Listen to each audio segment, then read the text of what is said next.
একটা সাধারণ বালা কিন্তু হাতে সুই সুতো পরতেই সেটা অসাধারণ হয়ে ওঠে।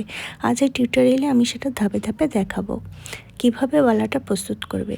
ফার্স্টে এরকম মেজারমেন্ট নিয়ে তোমরা কাপড়ে দাগ কেটে নেবে। তারপরে তোমরা যে ডিজাইনটা করতে চাও সেই ডিজাইনটা ড্রয়িং করে নেবে। তারপর এমব্রয়ডারি, আমি এমব্রয়ডারি হিসাবে এখানে অ্যাঙ্কার থ্রেড ইউজ করেছি, তোমরা ডলি সুতো ইউজ করতে পারো। তারপর এটা কাট করে নিয়ে তোমরা বালাতে সেট করবে।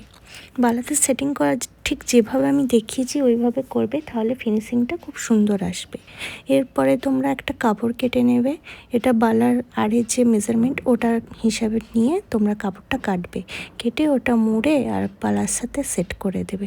এতে ফিনিশিংটা খুব সুন্দর হয় আর দেখতেও ভালো লাগে।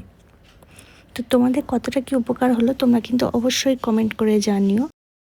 যারা নতুন করে শুরু করতে চাও এই এমব্রয়ডারি টিউটোরিয়াল তোমাদের জন্যই। ভিডিওটা মন দিয়ে দেখো, নিজের মতো করে চেষ্টা করো, আর বানানো বালাটা পরে গর্ব করে বলো এটা আমি বানিয়েছি।